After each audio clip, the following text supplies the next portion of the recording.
देखिए, सिर्फ 2017-18 से लेकर 2019-20 तक के केसेस के लिए ही ये स्कीम एप्लीकेबल है।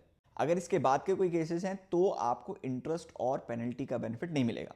इससे रिलेटेड जो भी आपको टैक्स पेमेंट करनी है, क्योंकि टैक्स तो पेमेंट करनी ही होगी इंटरेस्ट पेनल्टी माफ करने के लिए, उसको आप 31 मार्च 2025 से पहले पहले पे कर दीजिए।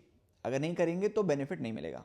इसमें सेक्शन 73 के केसेस ही कवर होते हैं, यानी अगर सेक्शन 74 जैसे फ्रॉड के केसेस हैं वो स्कीम में एप्लीकेबल नहीं होते। ये फ्रॉड के केसेस के लिए स्कीम नहीं है। ये सरकार चाहती है, ऑब्जेक्टिव यही है कि जो जेन्युइन टैक्स पेयर है जिनसे गलती हो गई है बट फ्रॉड का इंटेंशन नहीं था, वो ये इस स्कीम का बेनिफिट ले सकते हैं। तो मिसमैच के केसेस हैं, 2A और 3B में मिसमैचेस हैं, क्रेडिट एक्स्ट्रा ले लिया था, वो वाले ज़्यादातर 73 के केसेस हैं। में जितनी भी इंटरेस्ट और पेनल्टीज लगी हैं आप उसको वेव करा सकते हैं। देखिए, सबसे पहले तो जीएसटी ऑफिसर नोटिस इशू करता है। नोटिस में लिख के देता है कि कितना आपका टैक्स है, कितना आपका इंटरेस्ट और पेनल्टी लगेगी। जब नोटिस इशू किया है तो उसके बाद भी ऑर्डर पास नहीं हुआ अभी तक, तो आप इस स्कीम के अंडर SPL 1 फाइल करके इंटरेस्ट और पेनल्टी माफ करा सकते हैं। यानी SPL 1 फाइल करना आपको जरूरी है। ऑल्दो अभी तक आया नहीं SPL 1, SPL 2 आ गया है। SPL 2 बताता हूं क्या होता है। तो SPL 1 फाइल करके आप इस स्कीम का बेनिफिट ले सकते हैं अगर सिर्फ नोटिस इशू है, अभी तक ऑर्डर पास नहीं हुआ।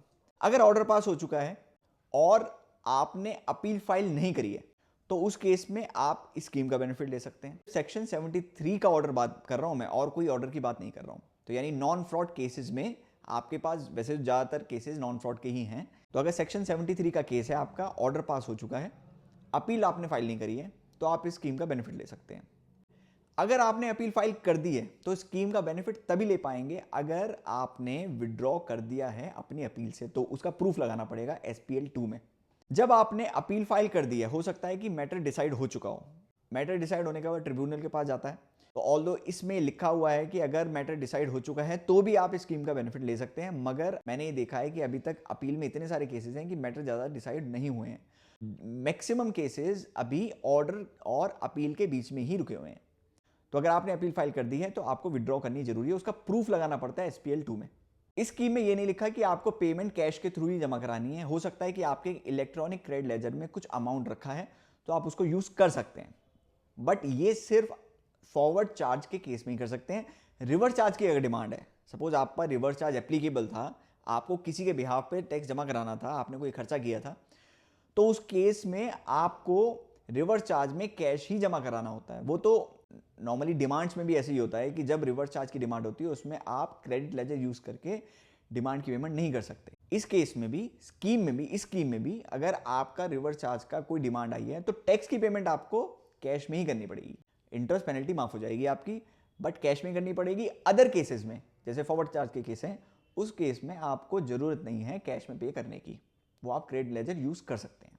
अब एक बहुत बड़ी कंफ्यूजन ये है लोगों को कि अगर उन्होंने, ये स्कीम आई थी 1 नवंबर 2024 से, उससे पहले कोई डिमांड आई थी और डिमांड में उन्होंने इंटरेस्ट और पेनल्टी पे कर दी, टैक्स भी किया, पेनल्टी और इंटरेस्ट भी कर दी। देखिए, जिन लोगों ने इंटरेस्ट और पेनल्टी कर दी उसका रिफंड नहीं मिलेगा। ये साफ साफ 128A में लिखा हुआ है। 3-4 पॉइंट्स की आपको क्लैरिफिकेशन दे दूं। आपने अगर पेमेंट पहले कर दी है 128A आने से पहले, तो भी आप पर 128A का बेनिफिट ले सकते हैं। पार्शियल पेमेंट अलाउड नहीं है।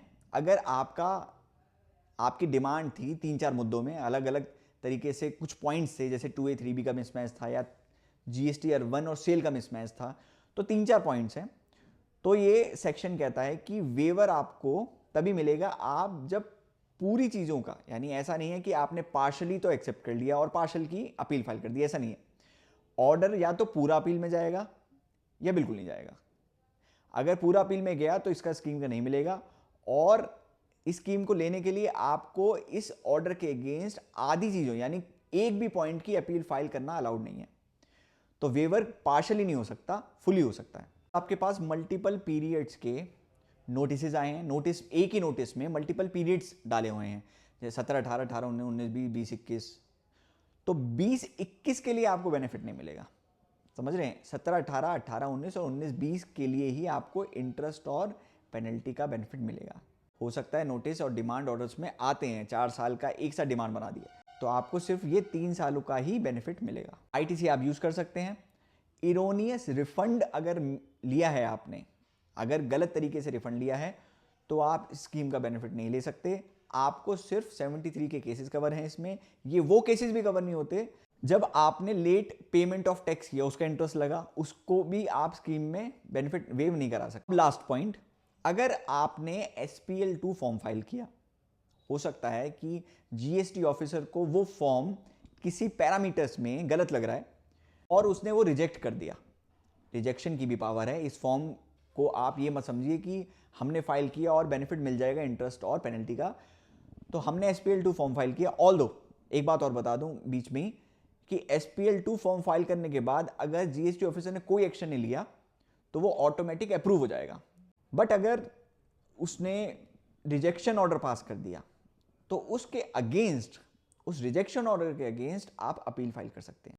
बट अपील सिर्फ इस बात पे होगी कि एप्लीकेशन रिजेक्ट क्यों गई है। ऐसा नहीं है कि आप अपील में ये बोल दें कि हमारी तो डिमांड ही गलत है। वो डिमांड के मुद्दे पे डिसाइड नहीं करेगी अपील, यानी जो आप अपील फाइल करेंगे उसका मुद्दा डिमांड नहीं होगा। वो सिर्फ ये होगा कि एप्लीकेशन रिजेक्ट करी और क्यों करी, एप्लीकेशन रिजेक्ट करना सही था या गलत था। आई होप आपको स्कीम समझ आई होगी और इस स्कीम का बेनिफिट आप जरूर लीजिए अगर आप सारी कंडीशंस को फुलफिल करते हैं। 31 मार्च 2025 से पहले पहले आपको पेमेंट करनी है टैक्स की, अदरवाइज उसके बाद में आप बेनिफिट नहीं ले पाएंगे।